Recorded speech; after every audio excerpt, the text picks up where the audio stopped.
Hello and welcome back to Parley. This prompt was written by Lordrusty. Hope you'll enjoy listening.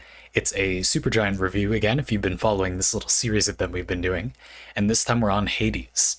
Hades review time. Lordrusty begins. We're carrying on with the Supergiant Super Review.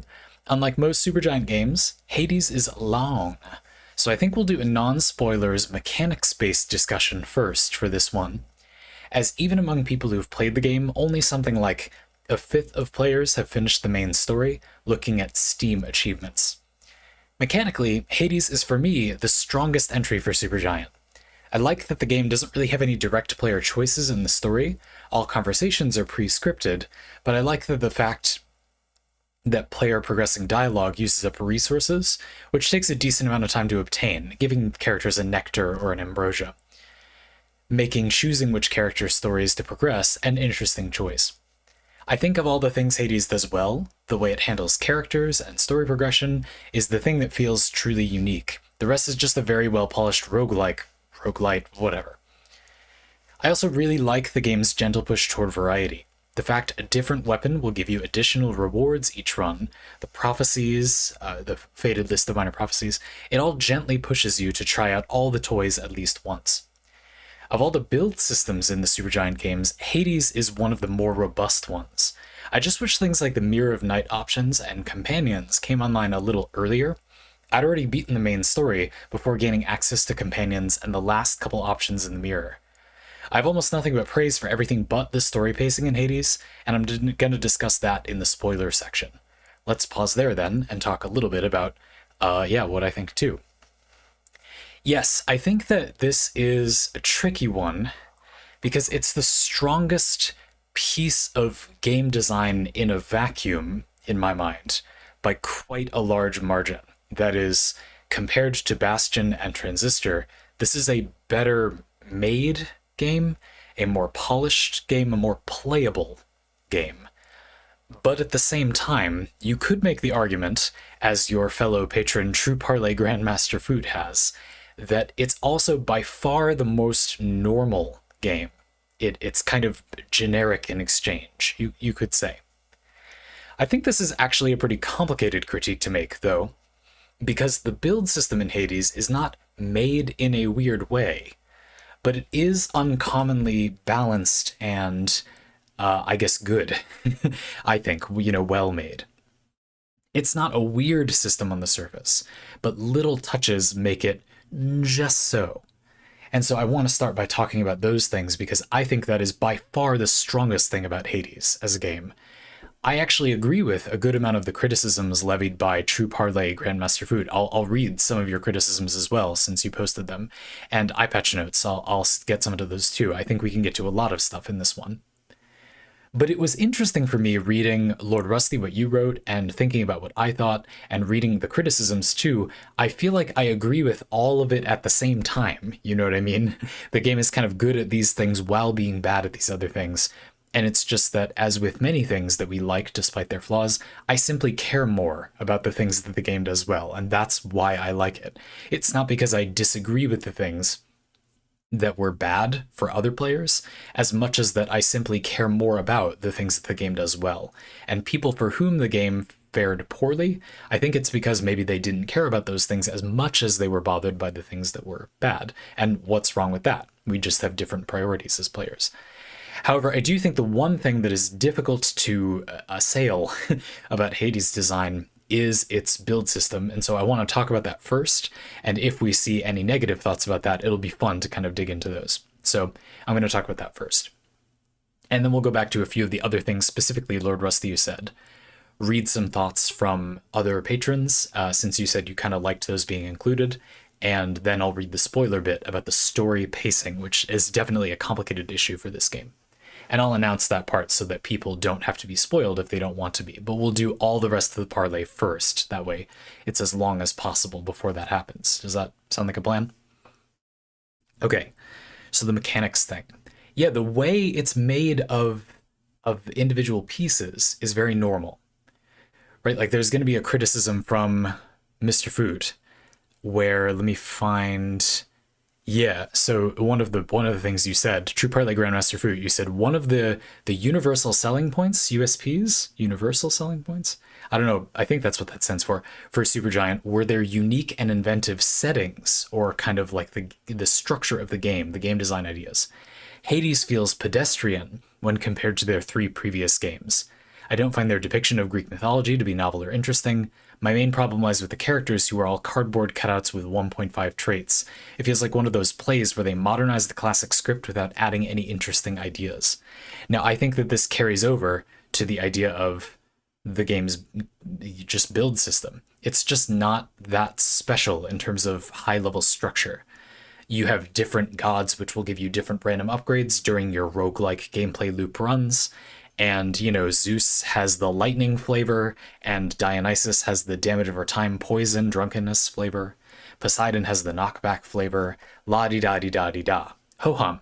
Lots of other games do the exact same thing, and this isn't a particularly inspired version of it. But, big but, it certainly does do that thing much more competently than a lot of other games that at least I've played have done it. Having played a lot of games that have a similar looking system, this one is just much better as a piece of game design. It's better calibrated, it's better balanced, there's more interlocking pieces, it has more robust opportunity costs and trade offs. The simple idea that you can only add a core boon that modifies the core functionality of one of your attacks to a boon to a part of your kit one time.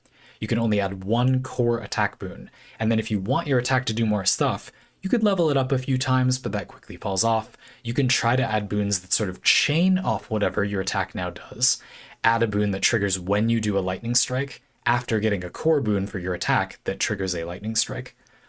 And you can get a few boons here and there and boosts on the Mirror of Night that will boost everything's damage. Crit chance, which in Hades is kind of mathematically odd as well, not like normal crit chance.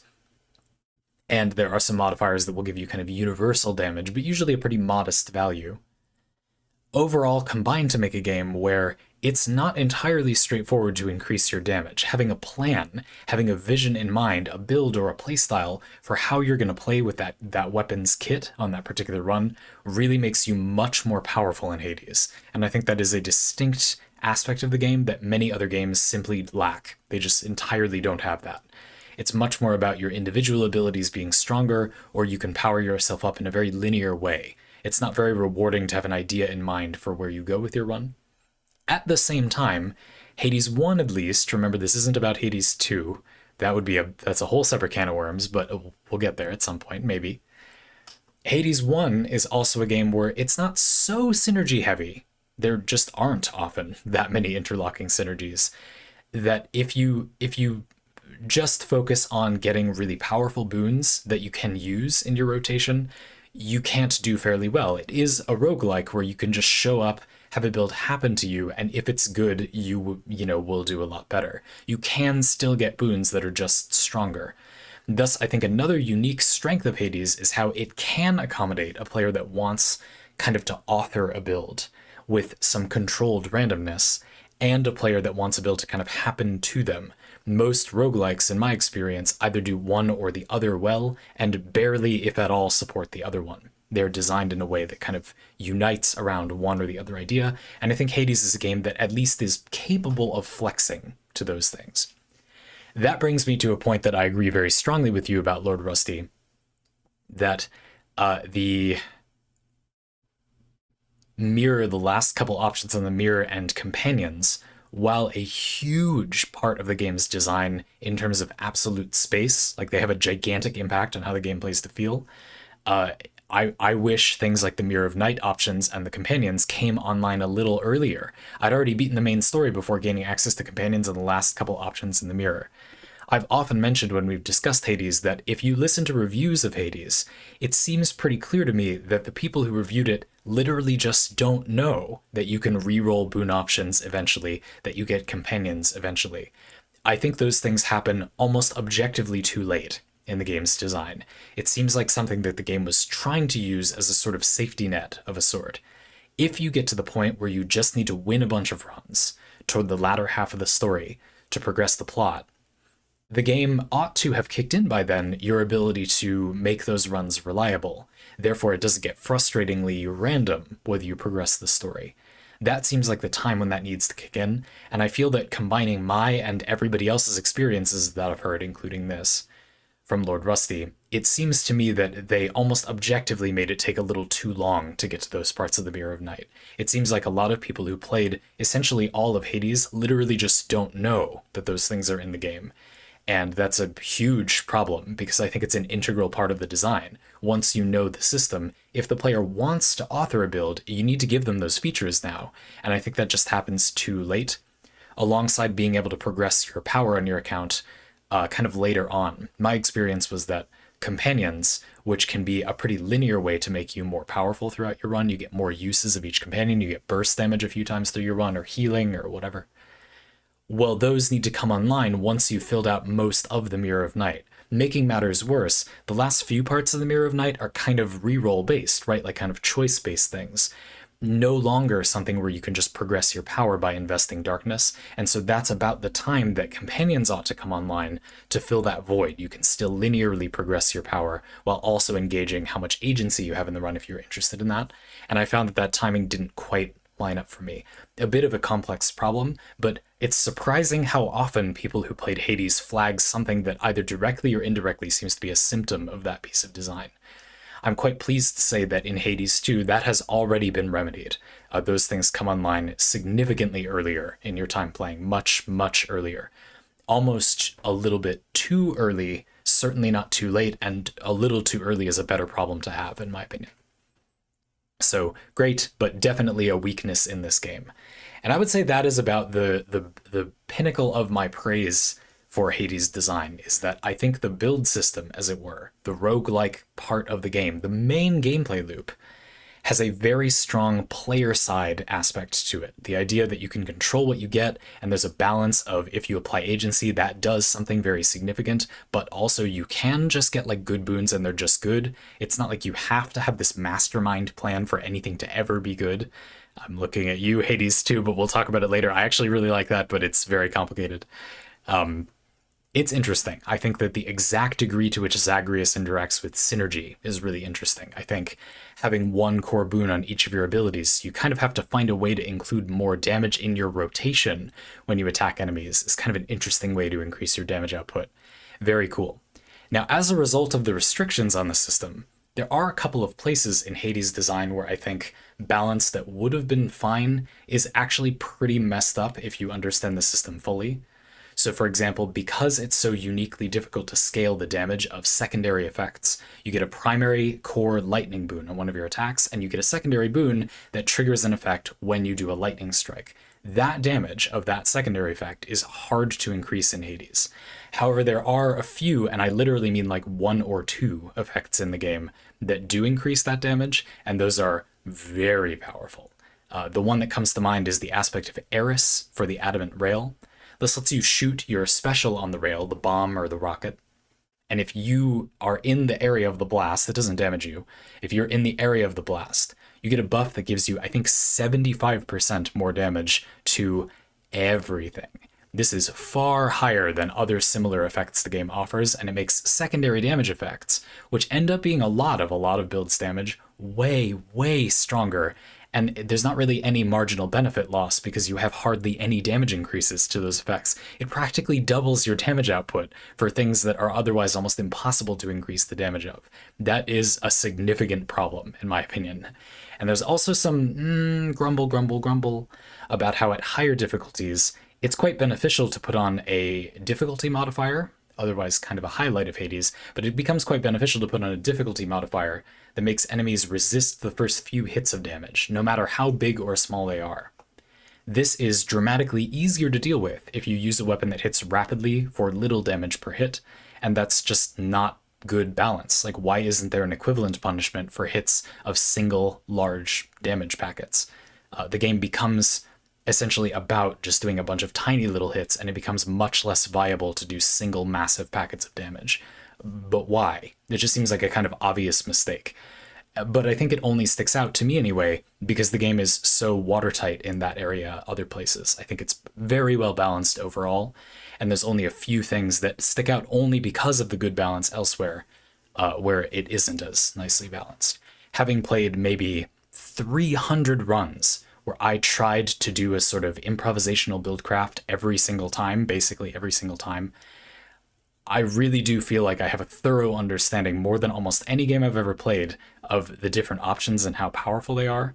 And I was very impressed to find that nearly everything I and we in chat came up with, almost every single one of over 100 different ideas for builds, was genuinely pretty strong. That's amazing. I mean, I freely admit that this is a thing where you just can't understand that many games that deeply.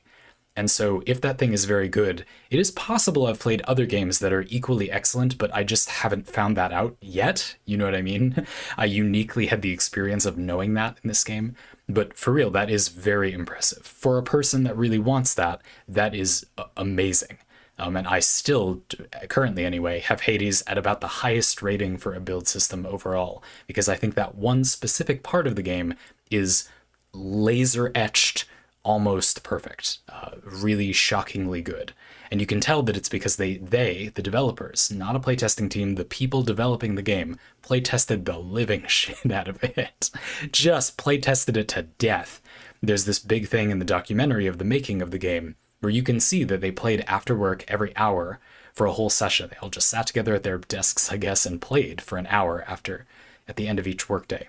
And I can really feel that when you play the game. It really feels like there was a much more human, direct, on-the-ground relationship between the player, what the player wants, not abstract game developer predictions of what the player wants, but directly what the player wants to the game developers, because they were real, normal players of the game. And I think that really shows.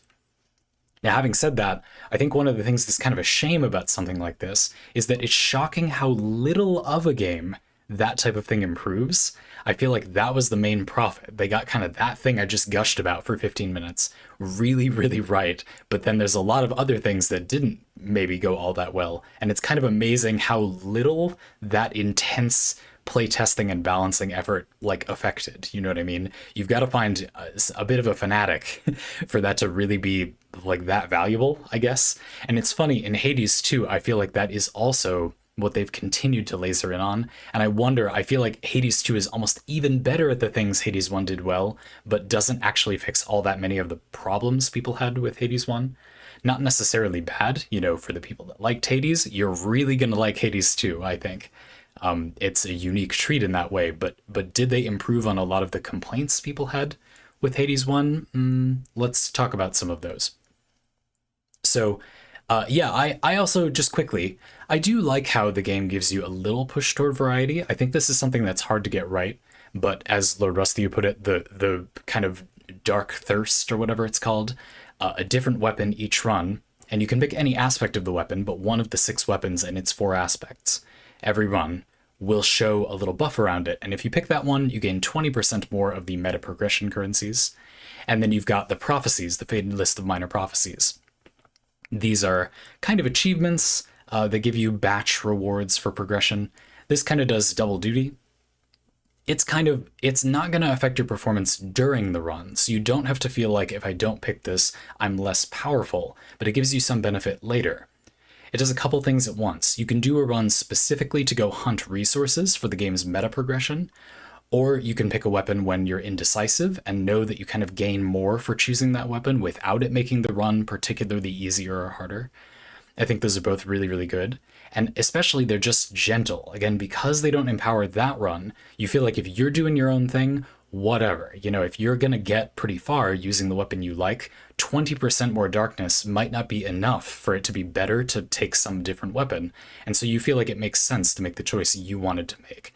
It's there to provide a gentle push if you want one, while being like not annoyingly good as a choice to choose the thing with Dark Thirst or whatever if you don't want to pick that weapon. You don't feel like you're losing out. I think they carefully calibrated exactly how beneficial it is to pick that option, so that it is beneficial if you want it, but just doesn't feel bad if you don't.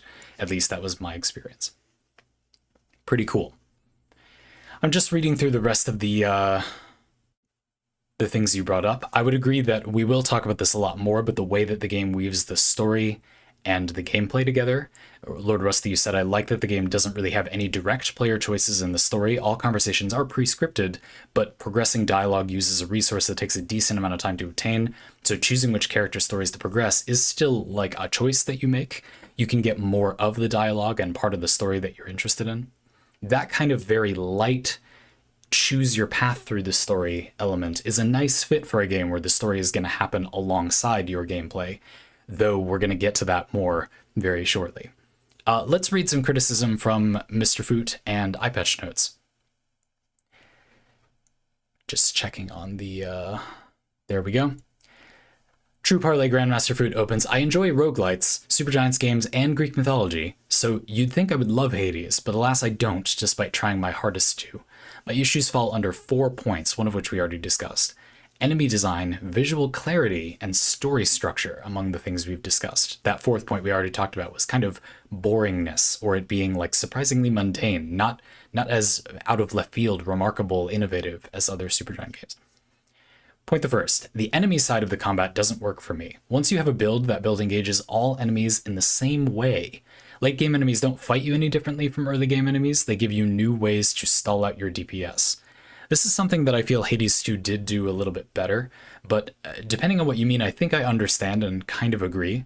Certainly if you're not that interested in your build, not to say that you aren't Mr. Food, but just to say I think one of the reasons it doesn't bother me is because I'm keen on the way my build will kill enemies. Whereas if you're thinking of something more like, let's take as a counterexample something like Dark Souls or the Souls games, where I think you're often primarily interested in what the enemy is doing. It's kind of a matter of preference whether you like that shift. If you're focusing on what you're doing, having the enemies be kind of a stable benchmark maybe isn't so bad. That's sort of how I feel. I want to see my build match up to the enemies available, and I'm not that interested in it being strictly about constantly adapting to different enemies. I'm more interested in my build keeping up with the difficulty, having my improvisation minecart stay on the tracks while I'm navigating through a run. But indeed, if that's not the thing that you're primarily interested in, it's not like the enemy design is there to kind of hook you in that way. I think that critique makes sense to me. Number 2, Supergiant has always struggled with visual clarity in their games. I'm not sure if this is due to their art style or some other kind of underlying issue. Pyre is maybe fine due to the kind of game it is. Transistor allows you to pause as part of the turn function to give you time to parse the information, and Bastion never got challenging or punishing enough for it to be an issue for me, but I often have difficulty telling what's going on in Hades, especially during boss fights. My opinion is that this is similar to how I felt about complaint number 1. I agree with you and yet don't mind in a way, and I think it's because of my focus on the build narrative I want, and therefore maybe I'm also just really used to the game. I played so much Hades. This is a thing that's hard for someone in my position to continue critiquing. You really have a fresher perspective on this than I do. But I think it's true to some extent. There is a lot of visual clutter in these games, and it's really only if you already have in mind what you are going to do in principle, and you're just kind of interrupting your rotation with dodges at certain times, that the combat being harder to read isn't as big of an issue. But I completely understand this criticism, at least I think I do. It makes sense to me that you'd be concerned about that. We're going to get into point 3 more later, but it starts, just to conclude Mr. Foot's narrative a little, that you agree with Lordrusty that the story is too long, but I see the issue in the structure itself. I appreciate the experiment that is the introduction of story to a roguelite. I often struggle to follow along with some of the stories as they were spread over the course of many play sessions, little progress in any given one during a certain session. If the story were to play out over the course of 3 hours, it would be better for comprehension, but that would also show how little actually happens. At this point, it might have been better to go for a way more or way less story. The current amount feels awkward. It's certainly a story that is told in an odd way, and again, we'll get more into this later. Maybe we'll literally just read it again. I just wanted to conclude that part of the thing. I think that it's true that the gameplay loop as a whole requires you to be focused on a very certain part of it for it to feel as good as it does for me. Something I thought was really interesting on a Hades stream a while ago is an audience member asked me, how do you not get bored of Hades playing the same thing over and over again? And I noticed that for me, the reason was simply that I was only focused on the part of the game, or mostly focused on the part of the game. The thing that was the deal breaker for me was the part of the game that does change every time, making a build. And that might vary very highly person to person. And so I can kind of see a lot of these criticisms, but to me, if that element was in the background, it mattered to me less. I will talk about this more when we get to the story part. I'm going to read iPatch Notes criticisms as well. First of all, the part about, you said, I have a deep but ultimately unhealthy relationship with Hades' actual gameplay. Quality of life issues aside, I do agree the clarity of icons and such is low. Yeah, it can be hard to see what you see.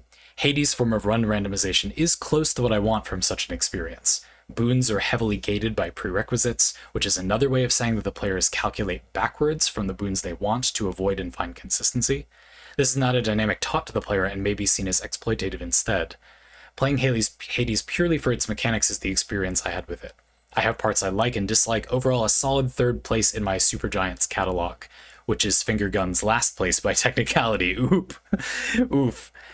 Yeah, I think this is an interesting point that I didn't get to in my mechanical praise of the game, but it's a challenging point for Hades, and it's this idea that in Hades, your boons from a given god open up based on prerequisites. You can't get a boon that triggers when you make a lightning strike happen unless you have a boon that makes a lightning strike happen. Maybe that seems obvious. And the game does tell you this. If you go into the list of boons, which is in the game, and you can access at any time, say it louder for the people in the back. Hell yeah. That's great, of course. The game does show you those prerequisites, but it would be silly to act like most people playing Hades keenly become aware of or constantly check that stuff. And it is a lot to handle. A bias of mine as a reviewer, that is something I always try to flag when these kinds of things come up, is that I'm very naturally good at holding on to lots of little minutia like that.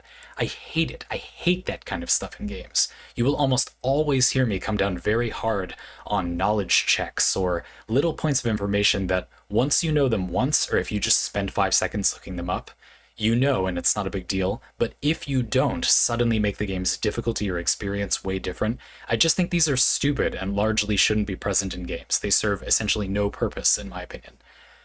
And Hades is a game where I don't think that the game is doing a bad job with them, but the experience does change quite a bit if you know all those prerequisites, if you know, or vaguely know, how to get a duo boon or a legendary boon from a god or a pair of gods, what boons open up prerequisites. If you take this boon because you were looking for this other boon but you didn't get it, does taking that boon open up 5 other boons in the god's pool, and therefore you just made it way less likely you'd get the boon you actually wanted? You can look it up right in the game. That's good. But you kind of need to know that to apply much meaningful agency. That's less good. And so I do think that's a tricky part of the game. Something I really enjoyed, something iPatch Notes I really enjoyed you bringing up in many streams over the years, but certainly not a very straightforward part of the game, and not something maybe the game teaches you. There isn't really a way that the game flags, hey, you can narrow down and extend boon pools in this way. I think that the designers may have been thinking that it's something more atmospheric, might have been thinking, oh, well, if you pick this boon, you want more lightning boons, and so we'll just quietly give you more lightning boons. Yes, but in fact, it benefits the player so highly to manipulate that piece of information, instead manipulate that phenomenon, rather than letting it happen organically, that I think it does become kind of its own problem or part of the game, and therefore it would be nice if the game kind of called to it a little more. This is also an interesting note for Hades 2, but not something I'm prepared to talk about yet. I would need to play the game a lot more, even more than I already have, which is quite a bit. So yeah, I think that's a really interesting, good thing to include iPatch Notes. It's kind of a mixed bag. It's a complicated aspect of Hades, even more than other games that kind of open up trees of a type of boon when you pick one basic type of that boon. I think Hades has a complex relationship to this phenomenon, for sure. And now we'll get a little bit more into the narrative. iPatch Notes, you said the main story gets no points from me. I partially attribute this to the setting already being the underworld, the analog to death having no meaning. For a prison break or escape style story, the wardens do not have any lasting punishment, and the escapee can have as many tries as they like.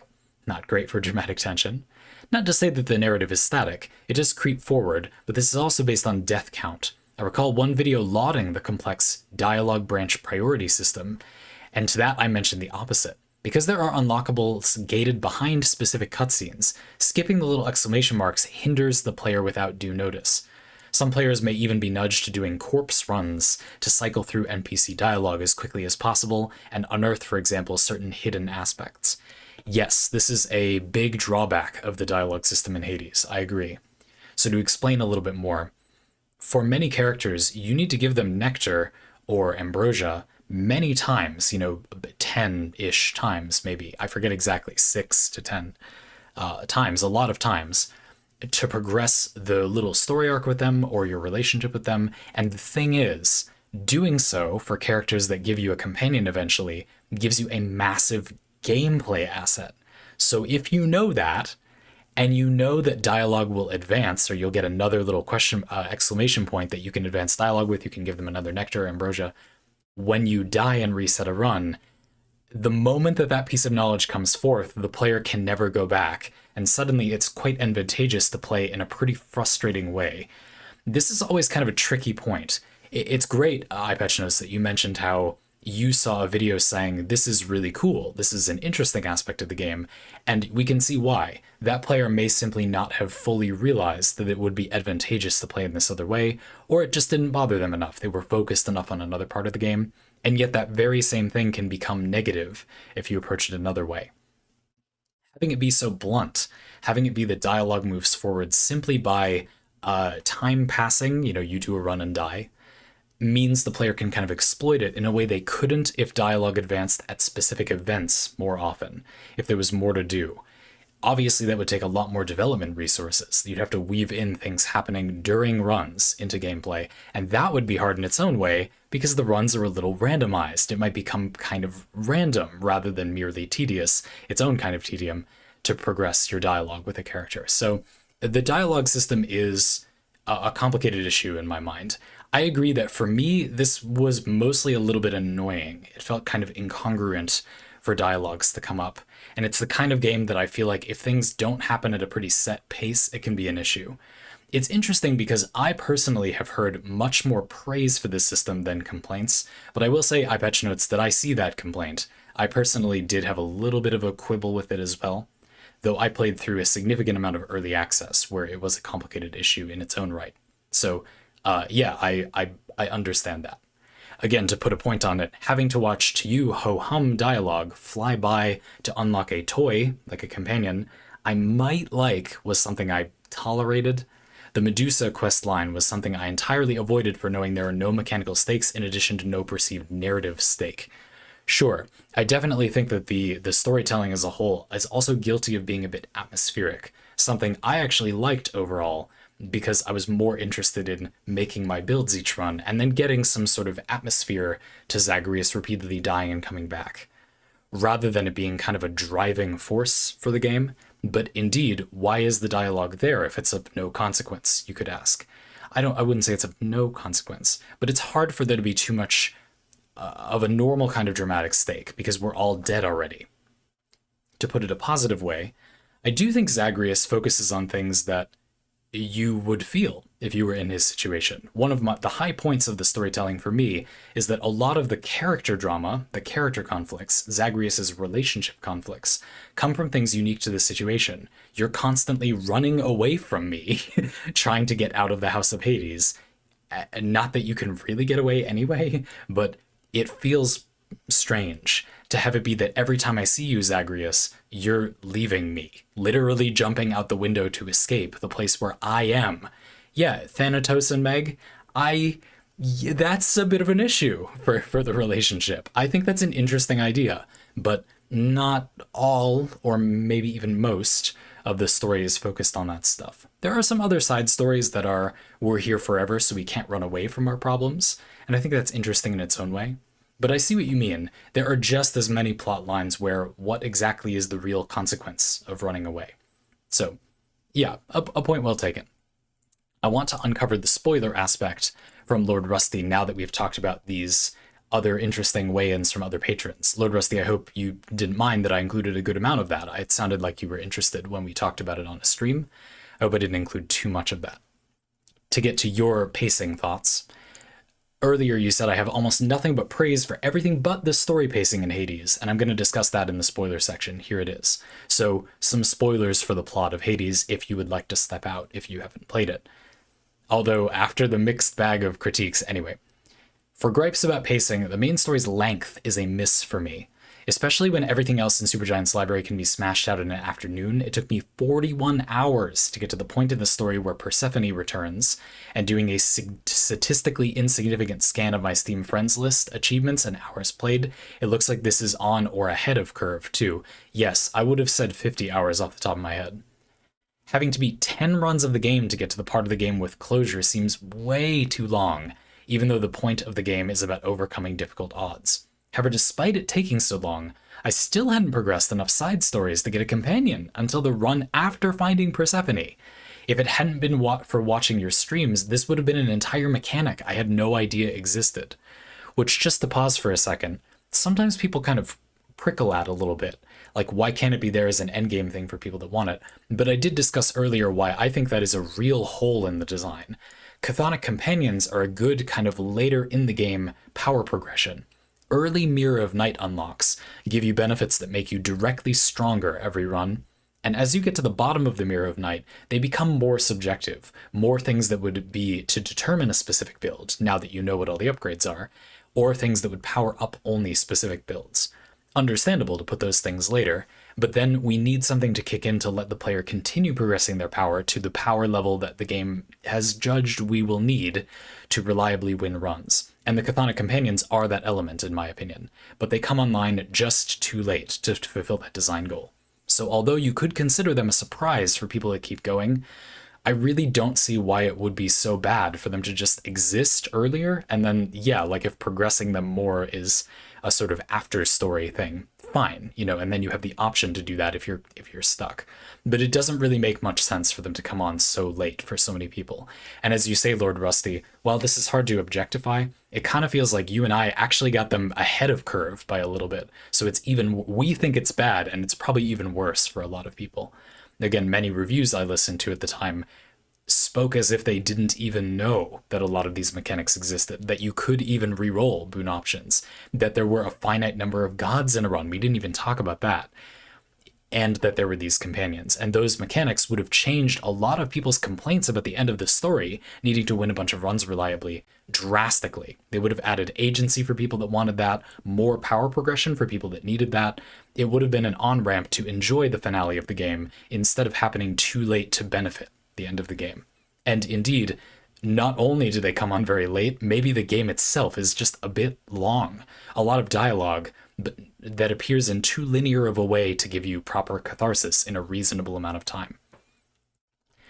I'm still planning, Lordrusty, you said, to keep playing anyway, as there are so many long-term hooks. The Pact of Punishment is great. The fact that there are still character stories to progress is great if you want to play more of the game. The way you can spend upgrades with the Contractor to turn out-of-game resource rewards into in-game resource rewards, so that even someone who had fully maxed out the progression would have no dead drops in the table, all speaks to the post-game experience having been given such a lot of thought. I just wish the designers had given themselves a bit more confidence to put that credit roll a few trips to Persephone's Garden sooner, so that my focus was on enjoying differing runs and experimenting with variety, rather than focusing on the handful of builds I knew worked, as I wanted to smash out enough wins to finish the story. I think it's the only blip in an otherwise very curated experience. You make a very cutting point. It's odd, isn't it? They put rather a lot of thought into, let's just say you want to keep playing the game for, check Steam wishlist, or Steam played time page, 100, 300 hours, 400 hours, I think, after the story has concluded. Let's just say you did want that. Here's a ton of stuff that would hook you in. I have only just barely heard all of the dialogue lines in Hades, and having those little bits of story drip in, not my primary focus, but there's atmospheric things happening for over 100 hours if you decide you like runs and want to keep playing. That's awesome for the kind of player that wants it, right?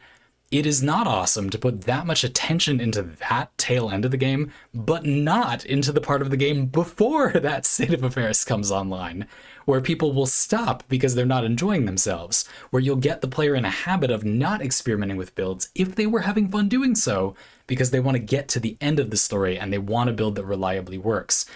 Also because you didn't give them more power progression to just directly increase their effectiveness over each run. I think ideally, I want the player to become powerful enough if they progress most or all of the game's available out-of-run power progression, the Mirror of Night, Chthonic Companions, such that a run with 0 Pact of Punishment modifiers becomes easy if you progress almost all of the things at your disposal to make yourself just generally more powerful. I feel like at that point, no Pact of Punishment, 0 heat runs in Hades should eventually become easy, actively easy, trivial. Because that system is only going to happen on that level. It's only going to get to that point if the player is having some trouble. And then what is it even there for other than to give players an on-ramp that isn't, I came up with a clever build idea and therefore I do more damage? Like, what is even the point of offering more damage at that point while having a difficulty system? So I agree. I think this is a very well put, pretty cutting critique too. The idea that the story kind of comes out in pieces as well is kind of complicated. Another thing that I would cross-reference between Mr. Fruit's complaint about little bits of subplots happening steadily is that sometimes if the main story takes priority and a certain pattern of subplots has unfolded, and I play at a certain pattern of times, a subplot will unfold in a very unsatisfyingly weird cadence. I'll get one little chunk of it, play a few more runs where story cutscenes take precedence, understandable, and would have been no problem, but then I don't play for a week, and then I play another run where I just don't happen to encounter that character, and then suddenly it's been like 3 weeks between an incredibly minor aspect of the story, and a character goes, "Oh yeah, did you see my wife out there?" And you go, "What? Oh, right, that was happening. Dude, I'm like rebelling against the gods, so yeah, not right now, but it's happening right now." And if you don't give them a nectar to progress the question marks, the exclamation points, then far be it for you to get any of the rest of the story later. Your closure will be held hostage. It's not a great aspect of the design. I just think it's interesting how many of these things are theoretically good ideas that there's just still a hiccup. And in that way, I feel like I have some praise for Hades, at least as a piece of design in human history. I feel like a lot of these things are very good ideas eventually, and it's just that many of them were a little new, and thus, as a first try, I think this is pretty good for a lot of them. Doesn't necessarily mean you'll like them in practice, but as an idea, I don't think these are bad things to include in a game. I'm just not sure they entirely landed. That doesn't make them better aspects of the game. And again, for me, as someone who would say, well, I really liked Hades, the reason that's so unhelpful and why nobody should care if I or anyone else just likes a game, that doesn't mean anything. That isn't useful. That's anti-useful.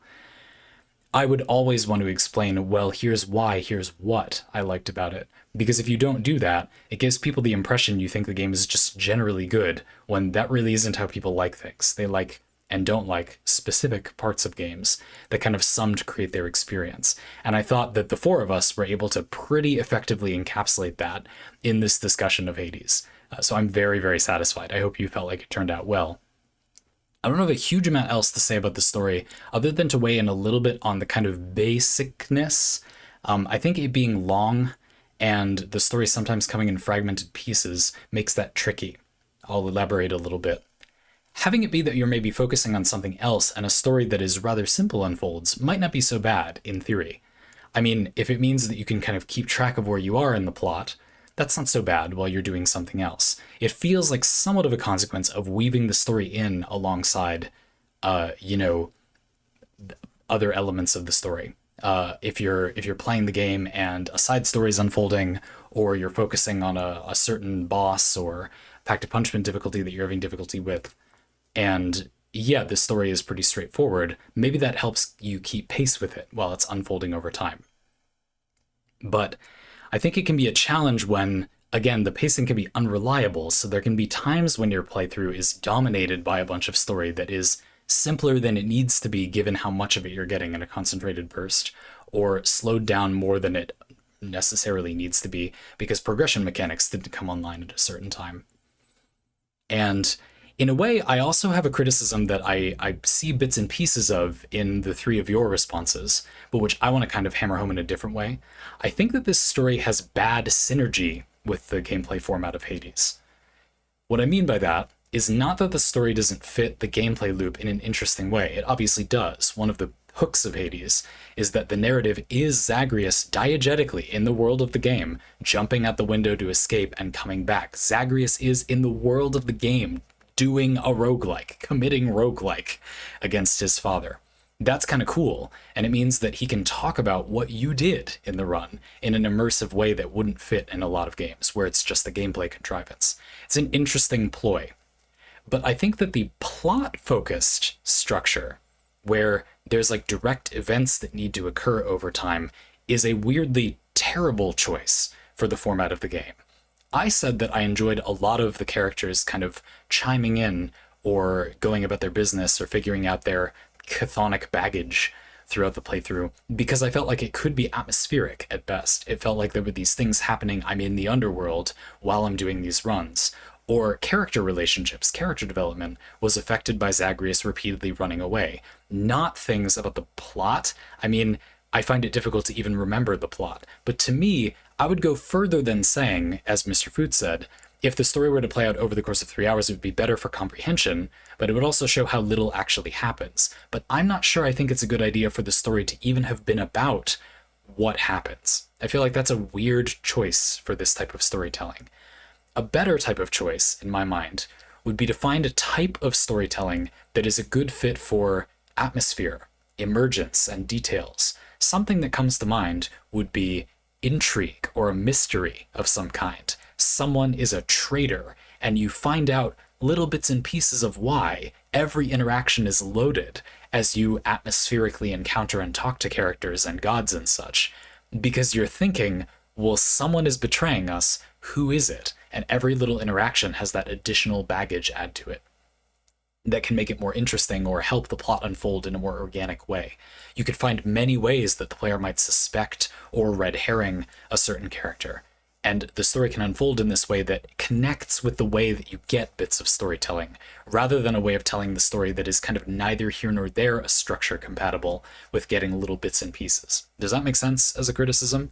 I feel like the core thing for me is that it isn't a type of storytelling that has synergy. The plot obviously does like fit what you are doing as a player. It's immersive, you could say, but it isn't a good fit for how to entertain the human player given the rate at which the story is told. To put it a different way, let's say that you made a movie, but you knew that the person who watched the movie was going to watch 10-minute chunks for the entire duration, several days apart each. You simply wouldn't tell the story in the same way. It wouldn't make sense. I mean, when is the shot composition going to land versus when isn't it? How are they going to break up dialogues and see scenes in contrast with each other? The Kuleshov effect, where you see a scene and then another scene and then a different scene has different meaning because you just saw this. I mean, is that going to work in the same way? You just wouldn't tell a story the same way. But I feel that Hades does tell a story the same way as you would tell a normal story, despite having the viewer demonstrably not experience it in a very linear way. That's just a bit of a flaw in my mind. Anyway, this is something that it is a high demand. I would just like to say, I think a significant demand. I don't think a lot of the character interactions in Hades are like especially bad. They just might feel a little dry when the game focuses so much on them. That's one more thing. You often kind of come to a dead stop. You died, you get out of the blood pool inside the House of Hades, you're jogging back to your room, you're going to get back out there, but then the game comes to a complete halt for you to talk about, you know, how Nyx came to be in the ether of nothingness at the beginning of the universe. Like, if that just isn't that interesting to you, I mean, the game sure puts a lot of sudden weight on that thing, you know what I mean? And so for what it's worth, I think it's a very fair criticism to say that those things were boring or dry. In a way, I feel like looking at their pieces on their own, yeah, they are, you could say. And you kind of have to mode switch as a player to really enjoy the lightness of those moments, I guess, which is why I somewhat enjoyed them. I don't think they're especially good. I just tried to lighten the load on them a little bit mentally. But you could make the game, you could tell the story in a way that doesn't require that. And so I do think there's a criticism there, just to say that I don't think it's some atrocity either. Like, many games, writing is worse and is propped up by the fact that it isn't presented this way. I think it's really the way that we encounter the storytelling that kind of demands more of it. That's just my 2 cents. That was actually my $9. So thank you for listening to, and Mr. Fruit and iPatch Notes for participating in this parlay from Lordrusty. Lordrusty, these have been a lot of fun. Thank you for asking for these and for giving so much stuff to talk about. You all gave really good examples. I always say I feel kind of not embarrassed, but just sort of humbled by how good the examples you include in stuff like this are. It's very, very easy to tell a narrative off the cuff and discuss things in a structured way when you have such organized and targeted feedback or comments about them. You're really doing a good job making them be fun. I'll admit to you that unlike almost all other parlay, this one was a one take, and I only skimmed the other information before starting. I knew basically what iPatch Notes, Mr. Food, and Lordrusty had said, or at least out of the spoiler, but this was, right off the cuff. And it was super easy to do because you all had amazing stuff to say. So thank you very much. You were a really fun part of the show. And thank you for your support, Lordrusty. I appreciate having you on board for Parlay. Folks, if you want to join us, you can get Parlay like this in the description. For now, I'll just say I'm looking forward to the next one. Have a good one.